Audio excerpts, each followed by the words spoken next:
I hit rock bottom in my mid 20s, and one of my best friends at the time was like, "You should really let me Reiki you." And I was like, I don't know. And I was very resistant to it at first.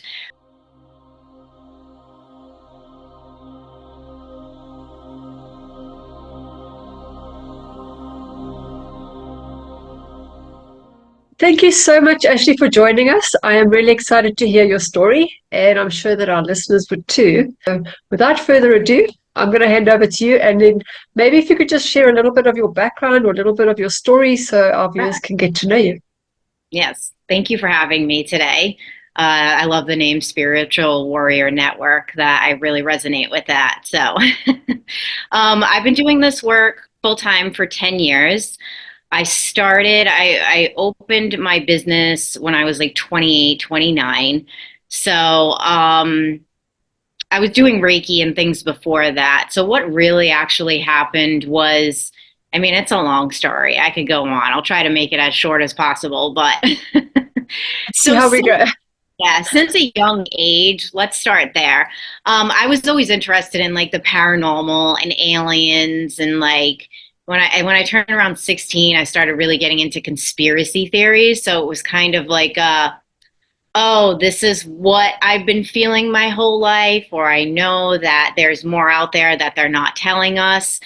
When I got around that age into like my early 20s, I was kind of pissed off about a lot of things that I was seeing that we weren't being told. So I lived a lifestyle that wasn't healthy. I was around a lot of people and even myself where it was just toxic lifestyle, causing a lot of disruption, a lot of violence, a lot of drugs, and things like that. And what ended up happening was I hit rock bottom in my mid 20s, and one of my best friends at the time was like, "You should really let me Reiki you." And I was like, I don't know. And I was very resistant to it at first. I wasn't really feeling connected to it. I just didn't understand like how it could work. So things got really bad, and I was just like, okay, why don't you try that Reiki thing on me? And that was when it was just like I saw the light. I was like, oh my God, like I felt all this energy lift, and everything kind of shifted from one session. So I'm not saying if you go and get one Reiki session, everything is going to shift. I think that everybody's experience is different. But when she did it to me, I was just like, wow, I really need to learn how to do this for myself. So she ended up teaching me in 2010.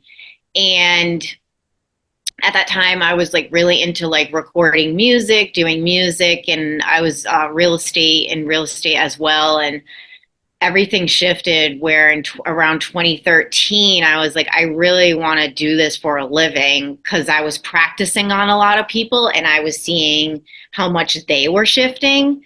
And yeah, it kind of just went from there. So I started my business, and the name of my business is Ascension NXT, so you can find it on Facebook, Ascension NXT.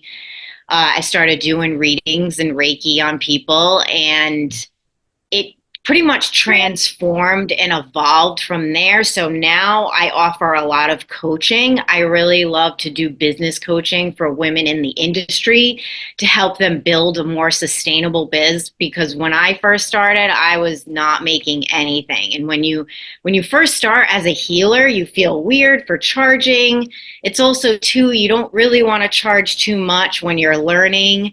And I tell a lot of my clients, because I still teach Reiki at times, I actually teach it in a mentorship form where they have to do 3 months of training with me. I also teach another modality called integrated energy therapy. I tell all the newbies, I'm like, you have to practice a lot first and then jump into more of the business end of it. But I love what I do. It's very rewarding. It's also, I don't feel like it's for the weak. I feel like a lot of people look at people in the spiritual industry like we're foofy and fluffy, and I feel like it's the total opposite of that. I feel like you need to really be a badass to hold the vibe and do this work, because if you don't know how to hold space for yourself and do the inner work, you're not going to stay on the path. You're not going to be able to really help a lot of people because you're just going to be constantly distracted by the chaos. Learned about doing this work full time is that you have to be consistent with doing the work on yourself, asking for help from other people. So I and coaches that I work with as well. If I didn't work with them, I wouldn't be able to do the work that I do today. So that's like a short version of the story of how I got here. Wow. Yeah, and you're right, because people do see it as fluffy, but Yeah. you're not only just trying to hold space for yourself, but you're going up against the narrative. Mm-hmm. Mm-hmm. And people are still, holding on to that because they don't want to be wrong. And I think a lot of people are starting to see the light, Mm-hmm. but there has to be the forerunners. And I'm going to Right. ask you, were you born that way? I mean, do you think? Yeah, I mean, like I said, when I was younger, so I was born in 85. Um, Back in the 90s, when I was a kid, like whenever there was like because back then there wasn't a lot of stuff on TV with the paranormal. I feel like now it's normal to see that. Like people aren't even fazed by it. But I would make sure that my mom would record it if I had to go to bed. Like all my feet, like I was obsessed with Ghostbusters when I was a kid. And I always just knew and felt. I did have a lot of paranormal experiences when I was young. I was definitely visited by ET energies, especially around my teenage years. There was a lot of that going on. There was probably a lot of that going on when I was younger, really young, but I don't really remember. But yeah, there was always a lot of paranormal experiences and energy around me since the beginning that I noticed. Do you think your toxic route that you took was part of your journey? That Oh that yeah. you'd become the person you are now because of that? Yeah, like I was really, so when I was around that age, it was kind of like, well, can I swear on here or are you against Yeah, that? you can be you. Because I do swear a lot. That's natural conversation for me. So when I was, especially from 18 to 23, I was like, fuck this world. It's run by reptilians. Everything's corrupt. Like, who really gives a shit? So that's kind of why I went down the path that I did. And I saw a lot of harsh things and I seen a lot of harsh reality. So it helps me relate to people that are in really tough situations and people that are angry and upset about when they start to wake up and they begin to see like, wow, I've been lied to. So I really understand that aspect of the awakening is the anger piece because I feel like a lot of people can't move past that. So I feel like I'm really good with helping people connect with that and not feel guilty about being angry. I feel like there's like a lot of guilt about anger, especially within the spiritual community, is like it's not good to be angry. It's not good to express those feelings. And yeah, you need to learn how to control it and connect with it in a more of a healthy way, but it's not bad either. I feel like honestly, I've learned to take a lot of my anger and turn it into passion for what I do and helping people. So going down that path really helped me see different places that people are in, and how people get there. I feel like a lot of it is lack of communication. I feel like a lot of it, or not being able to express themselves properly. Like when a lot of people are violent, they don't understand how to express how they really feel and what's going on within them. And also, too, it's just relating to people in that way of the awakening where they're angry and upset about this reality. But the thing was, when I found out about Reiki and I learned Reiki, I was like, wait, we have the power within to shift the reality. So that's a lot of what I work with my clients on now. Mm. So you've been doing Reiki for quite a while, obviously. What do you Mhm. think it is about Reiki that actually does that shifting? I just feel like it's understanding the energetics that we have within. So I feel like that's what Reiki unlocks. It's what we have within as humans, because I do feel like when you get attuned to healing modalities such as Reiki, integrated energy therapy, I'm attuned to a lot of galactic modalities as well. It's unlocking those key codes within your DNA, turning and shifting your DNA into more light codes and crystalline energy. And within that, we're tapping into these lost pieces of humanity, because we've also been told that, like things that we do aren't real, like having psychic powers, being telepathic. I feel like telekinesis is going to be something that's more normal and within our future as humans evolve. Um, all of these things been told that they're not real, and they are. And what it is just, it's an immediate direct connection with our divinity. So I feel like Reiki, when you get those attunements, you go through that initiation, you're unlocking that divinity within yourself. And it's also helping shift and change your perspective on this reality. Like, it's taking away that, like the poverty consciousness and the energy of enslavement, and thinking like, this is it, this is all that we have access to. When you get those attunements, you have access to a lot more. Yeah. I like the way you explained that. It's almost, to me, it's like charging up your cell phone. You're just getting that a boost, an energy boost. But it also can clear away other people's energy that gets stuck on you. But now, as a Reiki healer, what do you do to clear that energy? Because you might be picking it up, when you're working, especially when you're doing hands-on healing. What do you do with that? How do you clear it? So I don't do as much hands-on healing anymore. I do more coaching.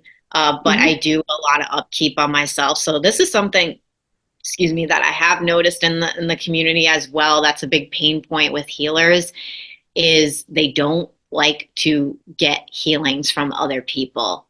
Because I work with a lot of people that are business owners, and I'm like, well, what are you doing for your upkeep? And they're like, well, I work on myself, and I don't feel like that's enough. I feel like you need to go and receive from other people that you trust and you feel safe with.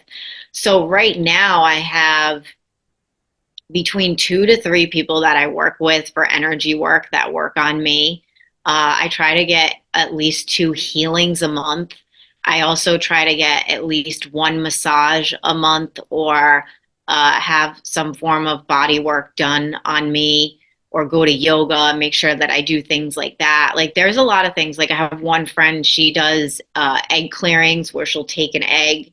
It's a Brazilian form of healing, and she'll do a lot of clearing with that. Yeah.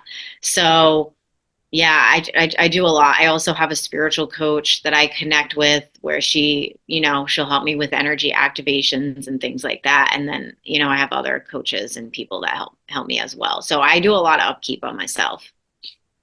Yeah, and it's important, because every coach needs a coach too. Right. Yeah. We try and do it all ourselves, but no, not always able to. No. So tell me about your other therapy that you do. You said you've got a different integrative technique. Integrated energy therapy, is that the one? Correct. That you're talking about? Yeah. So that has been a modality. I got attuned to that. Let's see. I think it was 2013. I got attuned to the first level of IET. That was created by Stephen Thayer in the late 80s, early 90s. You can look it up, centerofbeing.com, I think is his website, or you can look up, just Google integrated energy therapy. It was something that was introduced to me. It was something that was a little popular locally where I am around the time. It still is, actually. And what that is, it's more of an advanced form of Reiki. So I noticed that when I teach my clients, that they love it and it enhances their Reiki, or sometimes they don't even really want to do the regular Usui style Reiki anymore. They want to do IET. And he breaks up the whole system into points that connect with emotional healing. So you're not only releasing energy, but you're imprinting energy as well. So the top of the head, for instance, you're releasing guilt and you're imprinting innocence. So so he teaches a pull-out method when you get to level 2, where you're actually pulling the energy out, and you can really feel it when you're moving through this modality. and then you're putting and integrating energy in. And I really like that process of not only taking and removing energy, but like imprinting energy as well. So I feel like with Reiki, you're more just pushing the energy through. As my friend that taught me explained it to me, she was like, picture like Reiki is like you have a glass full of dirt and then you put like a faucet in it and then all the dirt will eventually, most of it will move out. That to me is Reiki. With IET, you're actually like just pulling the energies out and then you're replacing them with higher frequency energies. Yeah, to me that sounds like something I haven't heard of it before, so it's quite interesting. But I think that sounds something more valuable because a lot of people, especially I do a lot of emotional clearing, and I Mm-hmm. find with my clients they now clear their belief system, but now their mind is empty. They've got nothing to replace it Right. with, Yeah, and you always then have placement. yeah, and then you think, well, I thought if my mind was clear, then I'd be happy, but no, my mind's just clear. Right. Yeah. Yeah, and you see that in the process of cord cutting too. So whenever because I'm also certified in hypnosis as well, hypnotherapy. So I forgot to mention that. I do a Mhm. lot of soul retrieval work with my clients. That's the stuff I really like to do now is more intensive work. So normally I put people in packages with me. That's the only way I'll work with people.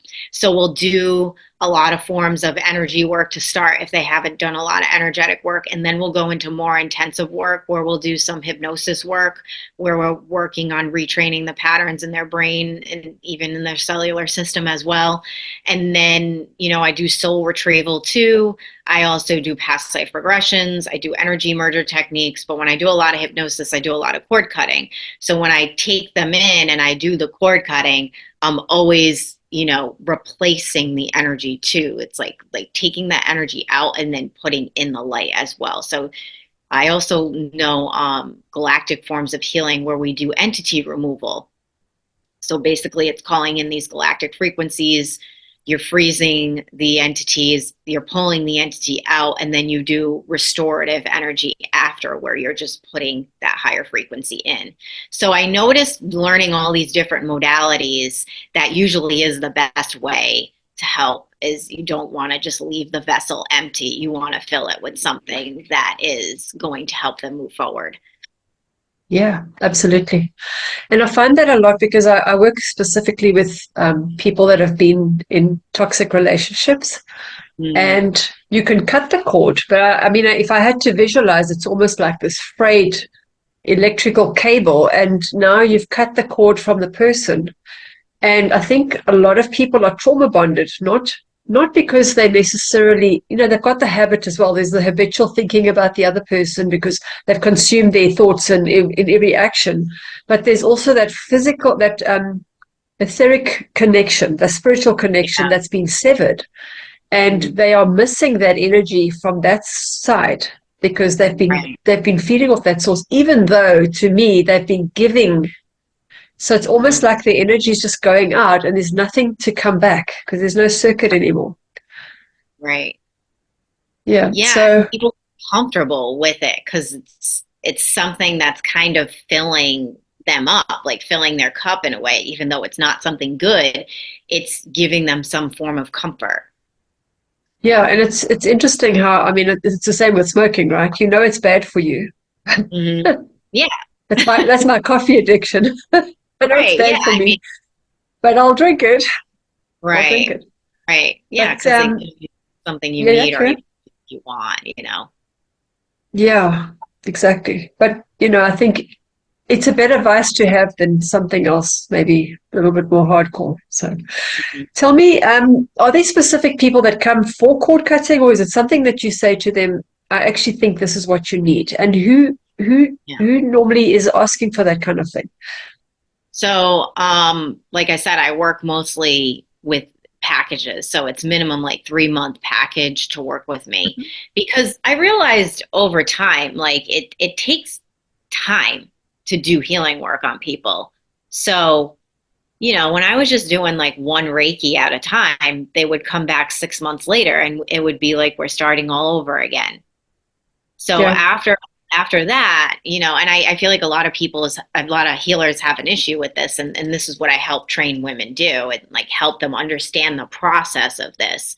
Even with newbie Reiki people that are just learning Reiki, I tell them, I say, if they've never done healing work, they should at least buy a package of 3 from you and come in every 2 weeks, because that is how they're going to see results. You have to commit to see results.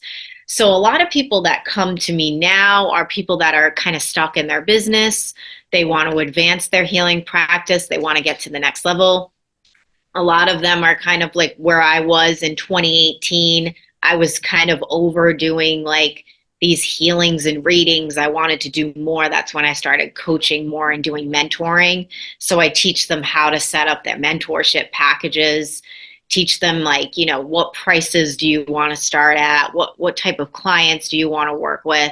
So a lot of them are women that come to me, and they're just kind of feeling lost in their healing practice, or they feel like they need a boost of confidence, or they really want to get to the next level.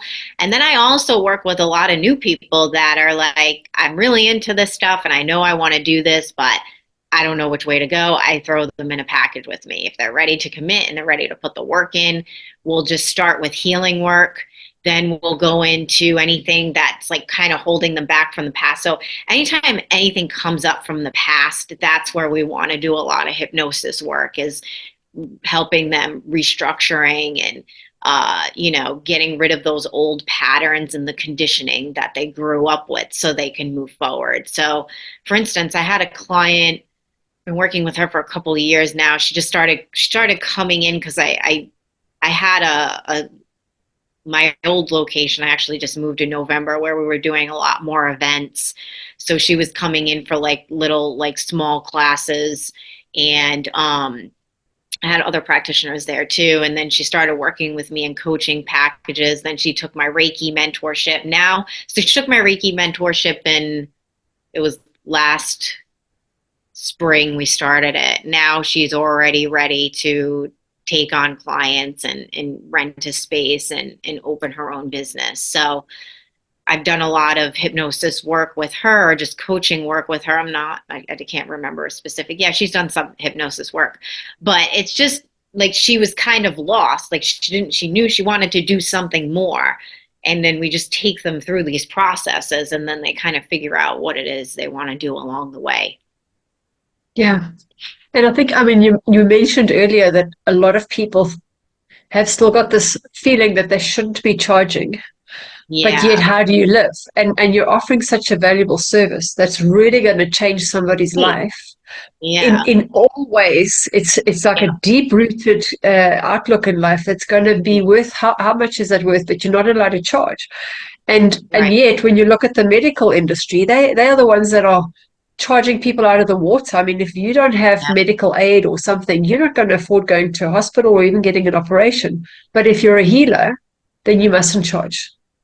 Right. It's And that's conditioning. That's totally yeah, conditioning. It's like the way I explain it to my clients too, is I'm like, because they're like, what? So when they first start, they don't want to show up online. They don't want to talk about their work. And some of it is because they're embarrassed about what they do, or they don't want to be judged by family members. I never had an issue with that, because my family knew I was always weird, so like that wasn't like a thing for me to be like embarrassed about sharing my stuff. So I help them get over that usually we try to move through that pretty quickly. I tell them to delete people on their Facebook pages that they think are judging them, or, any form of energy like that. I'm like, just get rid of them. They don't need to be on your social media if that's the case. But when it comes to selling, they really got to look at it like this. Like, how come it's okay for a small business, like, for instance, a pizza place, to go online every day and promote their sales and sell their coupons and send out their emails?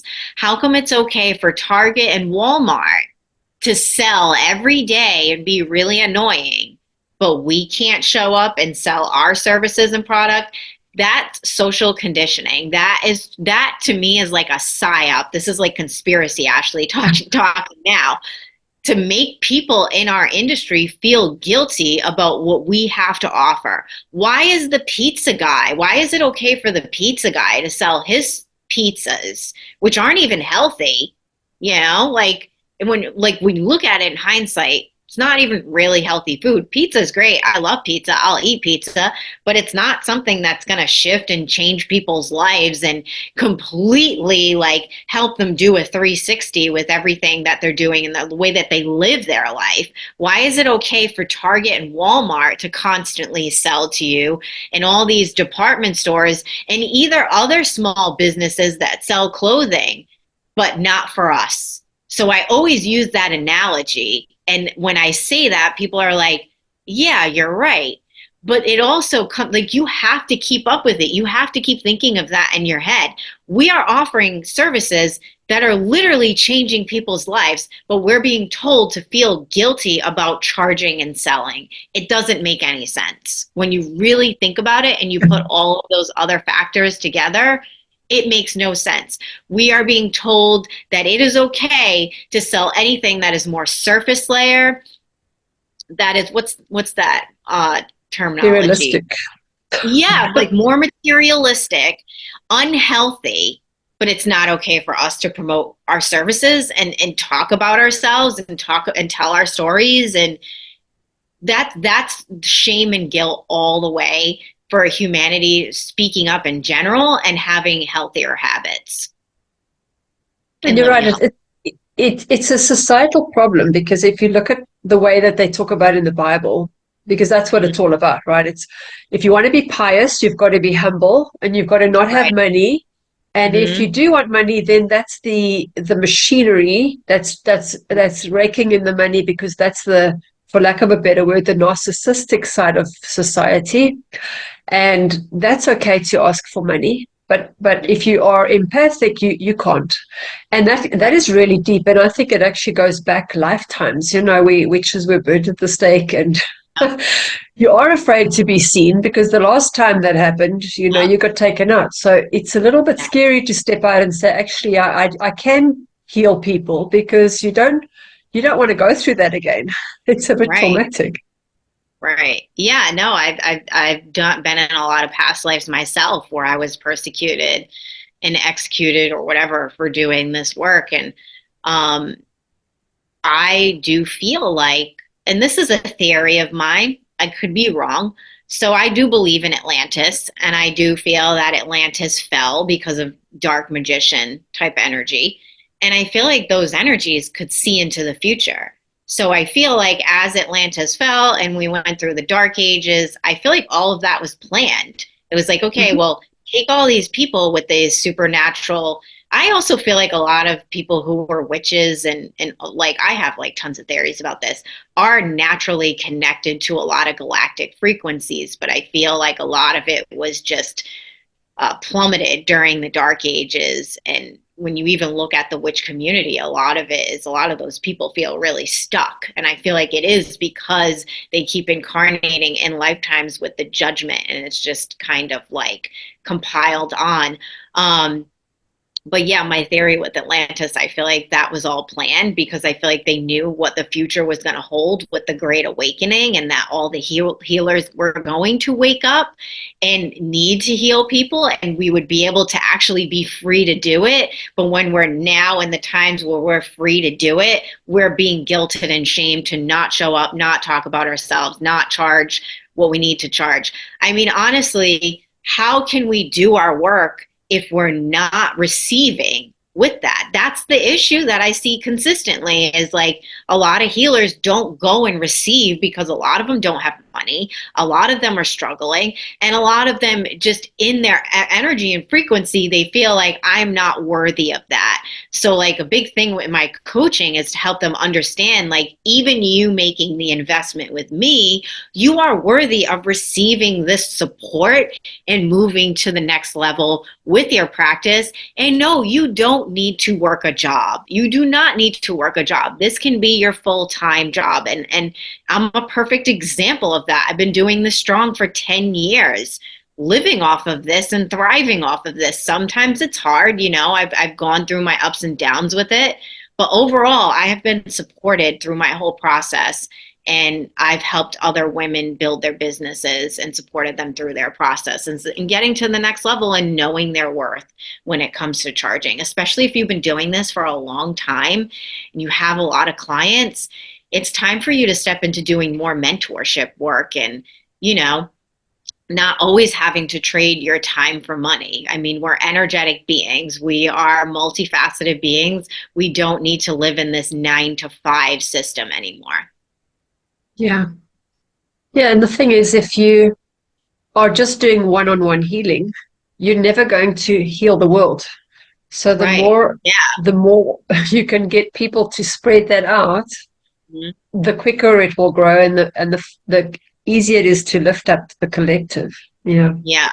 Yeah, it's true. I mean, if I was still running my business the way I did when I started, I don't even think I would be doing it anymore. I think I would be completely burnt out and just done, you know, and having now that I have coaching clients, I have less one-on-one clients, which I like because I don't want to be working with all these different energies all the time. And I have more time to create free content for people that may not be able to get in with me one-on-one, and then also create low ticket offers for people that can't access me one-on-one. And then I have my mid-level and my high level. So it allows me with working with those high level clients to actually be more accessible in different ways to other people. Yeah. And I mean, that's why I'm speaking to you, because I also think if you've got a program that would interest somebody, then they would be more likely to call you because they've heard a little bit more about you. They know how you work. They're getting to get a feel for your personality, your Yeah. values, your ethics.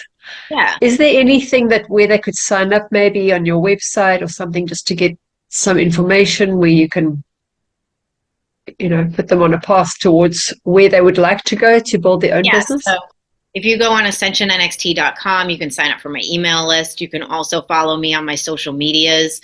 So on Instagram, it's at Ashtar V.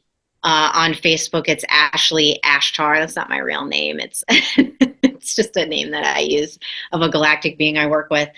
I do a lot of free content online. I also just opened my $97 a month membership called G Self. It's a 6-month commitment.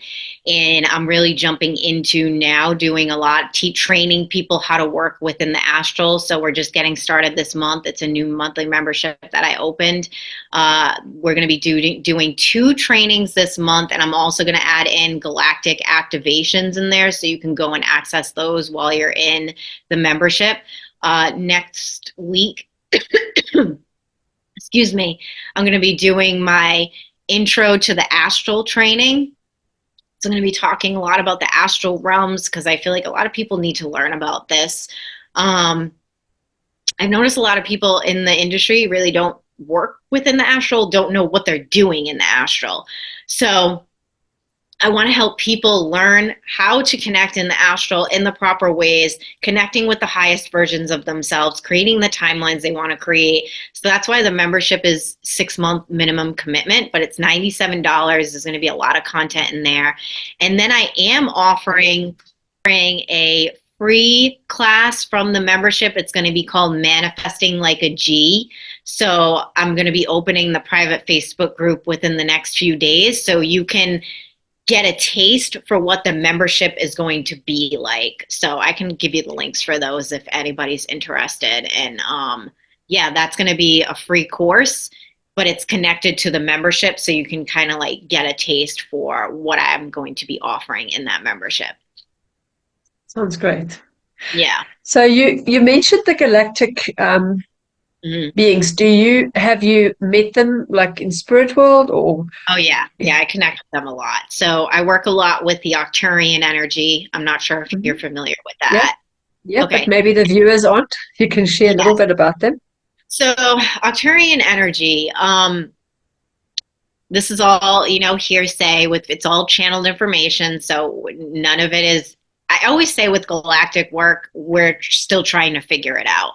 I've always felt very connected with galactic energies since a young age. Like I said, I had more negative experiences when I was younger. But when I learned how to connect with more Palladian, Octurion energy, so Octurians are from the Boots constellation, planet Octurus. They have been coming here, I don't even know. Some people say since Atlantis, to help humans connect more with their inner power and strength. They're very intellectual beings. Like when you connect with them, they kind of have more of a scientific vibe with them, as like Palladians I feel like are more with emotional clearing. Octurians are more here to help us connect with our inner power in a more rational way. When I work with them, I notice that's how they are. um, I work with them in all different frequencies when I'm doing healing work, so that's the frequency I work with to do a lot of entity removal. I learned this through Octurian healing modality by Dr. Jean Ange. And with the Octurian energy, it's just more of a quantum way of healing and clearing. So instead of like having to stand over somebody and like you're doing Reiki, or with IET, it's more hands on because you're hitting pressure points.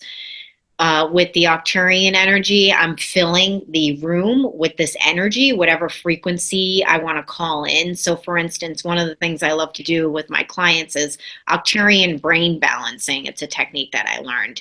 And you go in and you fill the room with the frequency. This is the way that we were taught. You drop it in, and then it focuses on their brain.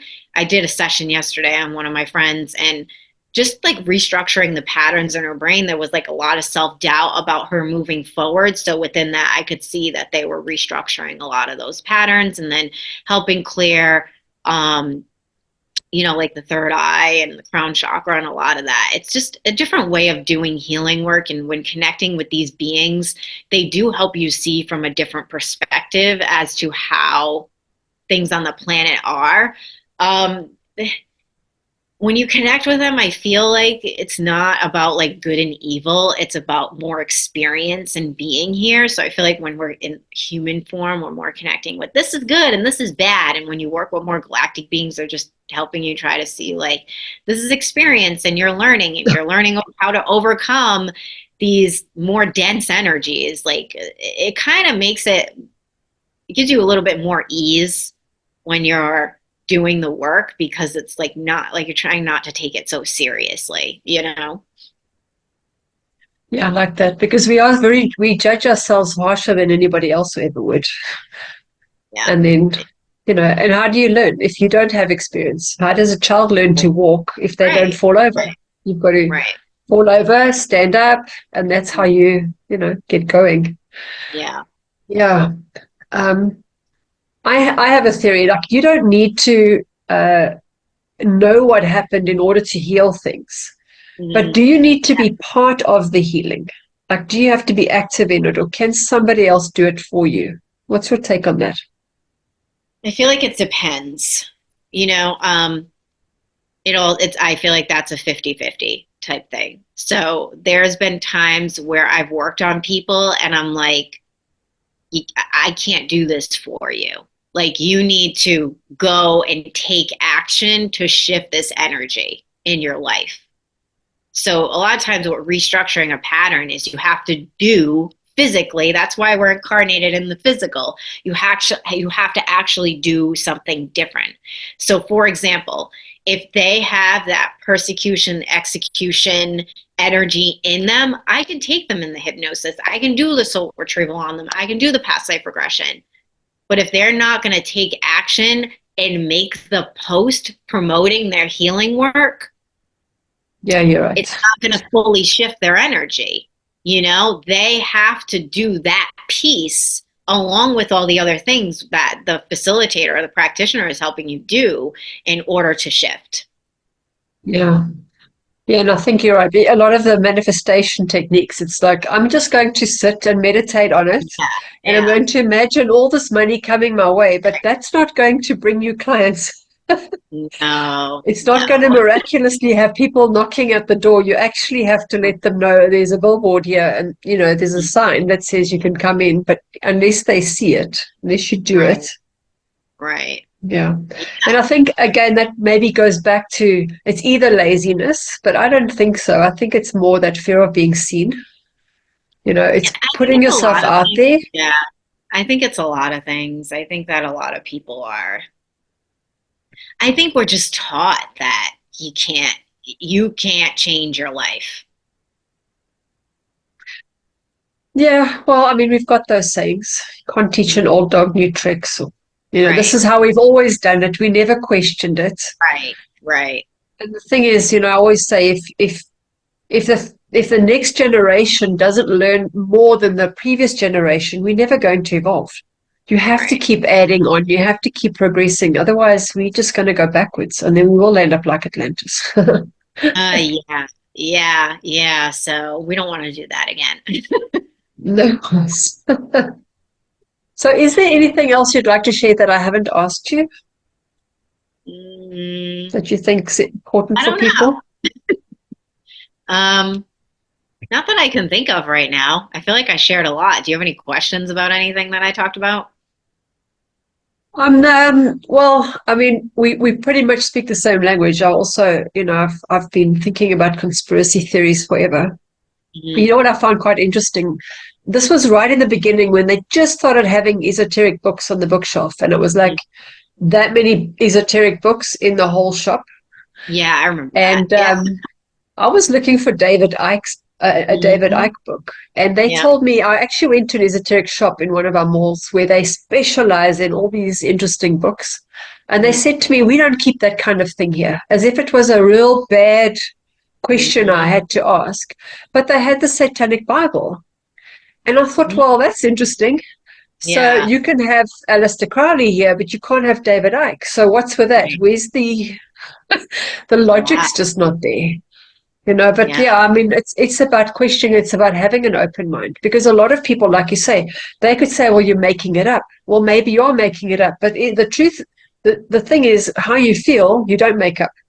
So if you're Mhm. going to feel better after Reiki session, and it does make you feel more energized, and you do have a clearer head, then yes, it is working. And even if Right. it's a placebo effect, does that even matter?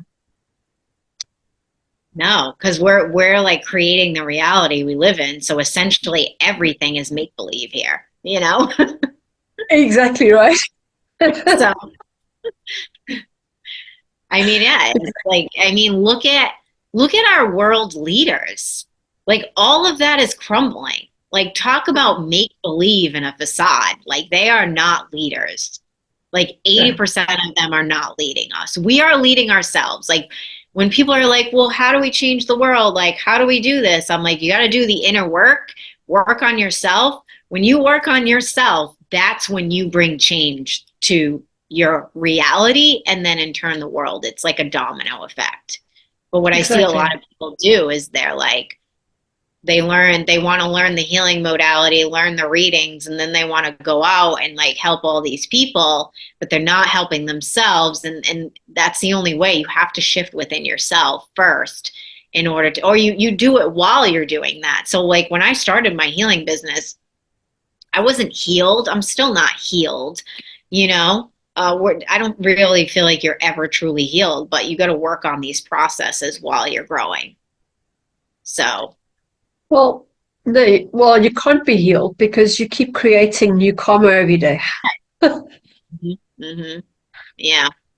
But yeah, it's funny to me when people like I don't like when I first started, I was like I would try to prove this stuff to people and really try to get them to believe. Now I don't even care. I'm like if you don't want like don't even I'm not here to prove anything to anybody. I know this stuff works, so It's true.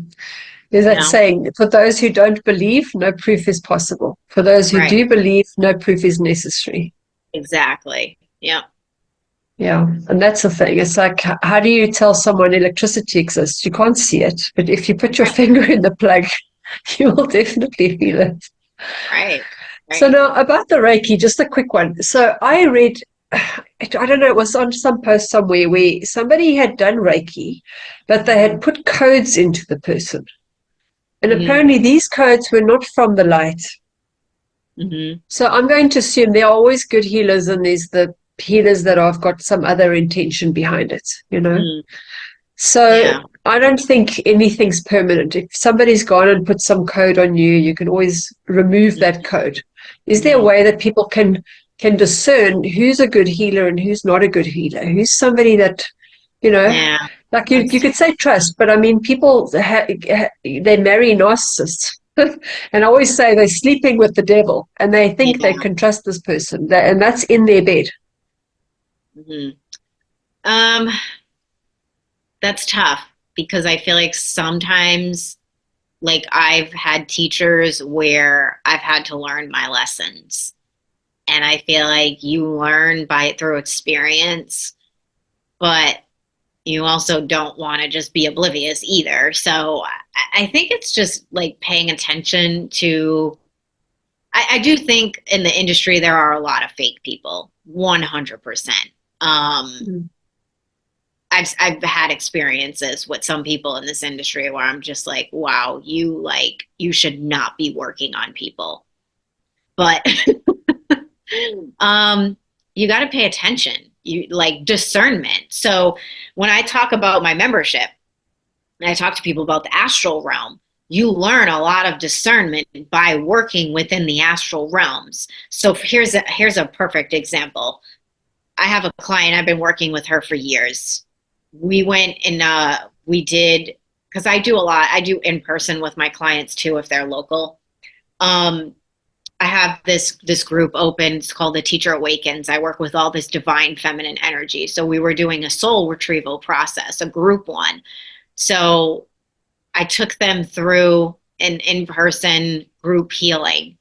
And when she went in to go do her soul retrieval process, she was like, I went into a fake temple. Like it was like almost like she had to be discerning in the astral. Like she knew, she was like, this isn't where I should be. And she moved her energy into a different part where she took part in the soul retrieval. So when you do a lot of work in the other realms, your guides teach you levels of discernment. So it's something that within your process of doing a lot of the inner work, so she's been doing a lot of the inner work for a long time, you learn like, oh, this energy is coming and trying to connect with me. I don't feel like that is for my highest and best. When you see people when they're new, they'll connect with anything, you know? And I was Mm. like that too. I was like, oh, all these energies are coming to me. And then you learn, like, no, you know? So it's the same thing in the astral with people. Like, you need to learn how to say, actually, no, this does not feel my highest and good. When you start learning that in the other realms, you start to see more in the physical. Yeah. Yeah, and I think a lot of people they feel guilty or they feel bad to say no. And that's maybe one of the first things they need to learn is boundaries. Yeah, there is the power of no is a big thing. So my boyfriend talks about that a lot with me. And I took on from 2021 to last year, I like opened this big healing center and I had renters and I had people coming in and doing all these events and I had a storefront and it completely like it pulled me away from a lot of my coaching work because I had to focus on the brick and mortar and I had to leave last year. I was like, I can't do this anymore. It's too much. Like, I kept saying yes. And I was like, I want to conquer all these things. I'm very ambitious. But it ended up like taking me away from what I really love doing, which is like mentoring people. I couldn't focus that much on it. And yeah, I had to learn to say nope, nope, nope, nope, nope, no, you know? So you can't feel bad saying no because energies will just take and it might not necessarily even be people. It's just these things that are coming in as opportunities and you're not really in alignment with them. Yeah. And I think that's one of the big lessons of the light workers is to learn to say no and not always just to be available 24/7. Right. You know what? Right. My last partner said to me, "You're so selfish with your time." And I said, "Thank you." It was a Yeah. compliment. Right. Because I wasn't able to say no before. And the fact hmm that he pointed it out, that made me feel good because it made me realize I was able to set that in place. And Yeah. I'm not going to feel bad about it. You know, Right. when you give time, if you have the energy and you've replenished your own energy, you can give more. But you Right. can't keep you can't keep giving when you're running on empty. You have to replenish. Yeah. Yeah. And that I feel like is the number one pain point in our community is people just want to give, give, give, give, and they want to be submissive and say yes to anyone or anything. And that's like I said in the beginning of this, I was like, you have to be a badass to be committed to this work. It really is like, it is not for the weak and meek. And people get mad when I say that. And I'm like, it's not. I've watched a lot of people in my industry that I know locally, like their shops closed, they're done. I can't even tell you how many times I come across people just like by talking to their husbands or boyfriends or what, oh, my so-and-so used to do this work and they don't anymore. And I'm like, they don't even say why. I know why, because they couldn't say no. Yeah, you're right. They couldn't have that boundary. Yeah. And have you noticed the last year that there was a big shift in consciousness, specifically last year, more than any other year? Yeah. Yeah. I think a lot of people are realigning their careers, their relationships, their finances. Yeah, I think people are just kind of getting fed up, with the system. And I also feel like there's a lot of people too that I feel like there's a lot of people that are stuck too, like they want to move forward and they want to move into this new energy, but they're just like, they don't know how to do it. I feel like there's a lot of that too. Like there's a lot of people stuck in the in-between. Yeah. I remember years ago, I saw he was a channeler. And he said to me, "You're stuck in the void." And I said, "Well, thanks, but that doesn't help me." Yeah. But I did. It's a painful place to be. It is. But it's where the growth happens. It's in that space where you actually have to say, I'm not going to do this anymore. I'm not going to keep putting all my energy into work that's not giving me any joy. I'm not going to keep plowing all my energy into something that's just not growing. There's no, there's no reciprocation. And that stuckness comes maybe also from a bit of fear, that they're afraid of stepping out into the light. Yeah. And shining the light too, right? Like they're afraid to be seen. Well, last time that got them killed. So yeah, it's a case of, well, okay, you do it first. And then, right, yeah. If you live, then I'll do it. But if so many are doing it, I mean, they can't just take out half the population. So yeah, I think it's reached critical mass. But, like we need to shift now as a collective. Like there is no more like, I'll wait, you know what I mean? Like I even kind of like said, I don't want to talk about waiting anymore, like in my content. It's like, you're either doing it or you're not. If you want to work with me, you're either in or you're out. No, you're right. Yeah. What must you wait for? Right. The economy, the weather, the government. Right. Yeah. Like I have a family member that got diagnosed with cancer in August and now he's not going to make it moving forward, So like, you never know when you're going to go. Like we came here to fulfill these contracts, like, and I see so many people. I see a lot of people move forward, and I also see a lot of people they're still waiting to make that move. Yeah, is that maybe fear of failure? I think it's fear of a lot of things. I think it's fear of failure. I think it's financial stuff. I think it's they don't want to ask for support. They don't feel they're worthy of like the support. I think mentorship and coaching is like, I can't move forward without my mentors and coaches. Like I need them, like you need that support when you're on this path or any path that is not conducive to living in this, mundane reality. You need support from outsiders that are moving against it too. Yeah. That's why we're here to support each other through these processes.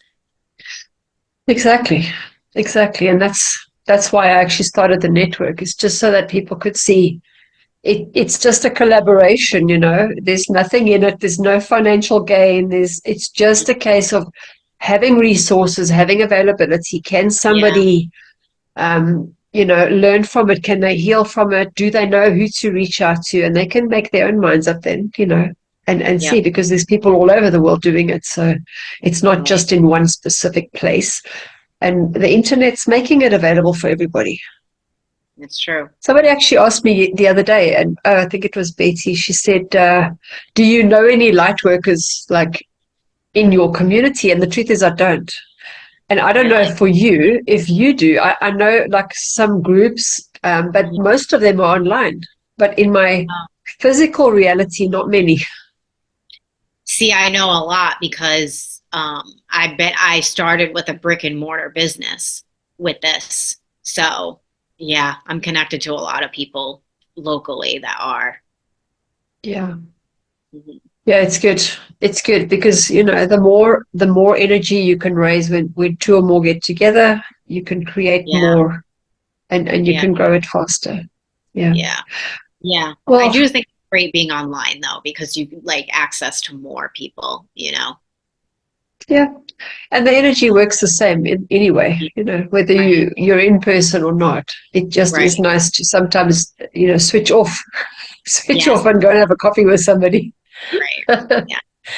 And I know they're not going to actually, you know what? I had a friend years ago. I was talking to her about, I can't even remember. It was some conspiracy thing, and Mhm. that was before. Was it 2000 or 2012? One of those, where they were talking about the world ending, and she was drinking a cup of tea, and she actually started throwing up her tea. She said to me, "Do you actually believe all the stuff you're telling me?" And I Mhm. was so shocked because I had been friends with her since the 90s. And Mhm. we've had children grow up together. We've been sharing all this kind Wow. of information. And the fact is, was she just humoring me all that time? But I said, yeah, well, I wouldn't be sharing with you if I didn't Wow. think so. But I was very surprised that she was actually engaging with me and all the stuff, and then telling me at the end of the day that she didn't believe any of it. I thought that was rather strange. Wow. Yeah, I think people are like they like believe it in their heart, but their mind is telling them no a lot of the times. And it's weird. I mean, she was into planting herbs in the moonlight and stuff like that. So she called herself a white witch, and I thought, well, that's interesting. Oh, So yeah, because a lot of people in the spiritual community don't believe. I've noticed that. Yeah, they don't believe certain things like conspiracy wise, but that doesn't make sense to me either because it's like, well, if you believe that you can do magic under the moon, why can't this guy be a reptilian? Like like it all connects, you know? I've never understood that either, but I've noticed that what you're talking about. And I do tell my clients, I go, just because you're spiritual doesn't mean you're awakened. you're right. No, you're right. Yeah. And the way to go through it is actually to join the dots. Hmm. It's to have your mind make the connection and start seeing the pattern and seeing what people are saying versus what's actually going on out in the world. Because you don't Yeah. have to prove anything. They can see it for themselves. Right. You know, Yeah. you don't have to believe in Reiki for it to work. You don't have to Right. believe in hypnosis for it to work. Mhm. It's true. Yeah. Thank you. I really appreciate our talk. It was fun Thank getting to know you. It was fun. Thank you. And yeah, thanks for sharing. And I will speak to you soon. Awesome. Thank you so much.